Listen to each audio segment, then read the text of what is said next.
DC உறவுகள் அனைவருக்கும் வணக்கம். சற்றுமுன் தாவேகா அரசையும் விஜய் அவர்களையும் நார்நாராக கிழித்து தொங்கவிட்ட சீமான் எனும் தலைப்பில் இந்த காணொலியை நம்ம விரிவாக காண இருக்கோம். ஆனால் சீமான் அவர்கள் சில மணித்துளிகள் முன்னாடி ஒரு அறிக்கை வெளியிட்டிருக்காருங்க. அதில் என்ன குறிப்பிட்டிருக்காரு அப்படின்னு பார்த்தீங்கன்னா, அரசு கேபிள் தொலைக்காட்சி ஒளிபரப்பிலிருந்து பாலிமர், நியூஸ் தமிழ் 24x7, தமிழ் ஜனம் உள்ளிட்ட செய்தி தொலைக்காட்சி அலைவரிசைகள் எல்லாம் தாவேகா அரசால் நீக்கப்பட்டிருக்கிறது வன்மையான கண்டனத்திற்குரியதுன்னு சொல்லி பதிவு பண்ணியிருக்காரு. அரசு கேபிள் தொலைக்காட்சியிலிருந்து பாலிமர், நியூஸ் 24x7, தமிழ் ஜனம் போன்ற செய்தி தொலைக்காட்சிகளுடைய அலைவரிசைகள் தாவேகா அரசால் நீக்கப்பட்டிருக்கிறதுக்கு வன்மையான கண்டனம் தெரிவிப்பதோடு, செய்தி தொலைக்காட்சிகளை முடக்குவது என்பது ஜனநாயகத்துடைய குரல் வலையை அதிகார கொடுங்கரல்களால் நெரிப்பதற்கு ஒப்பானது. இதற்கு பெயர்தான் ஜனநாயகமா? இதுதான் சனநாயகன் ஆட்சியா? செய்தியாளர்களை சந்திக்கத்தான் முதல்வர் விஜய் அவர்களுக்கு துணிவில்லை. செய்திகளை சந்திக்கக்கூடவா துணிவில்லை?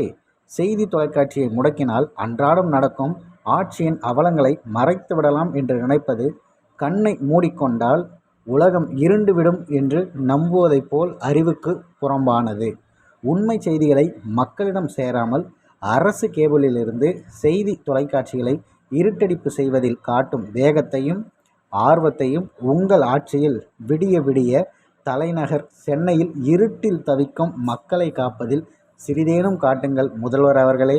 அதுதான் உங்களை நம்பி வாக்களித்த மக்களுக்கு செய்கின்ற குறைந்தபட்ச ஒரு நன்றியாக இருக்கும் அப்படின்ட்டு அண்ணன் சீமான் அவர்கள் நேரடியாக தாக்கி விஜய் அவர்களுக்கு அறிக்கை வெளியிட்டிருக்காரு.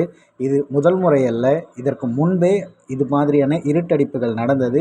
அது புதிய தலைமுறை ஊடகத்திற்கு அண்ணன் சீமான் அவர்களுடைய கடும் எதிர்ப்பின் பின் அது மீண்டும் சரி செய்யப்பட்டது.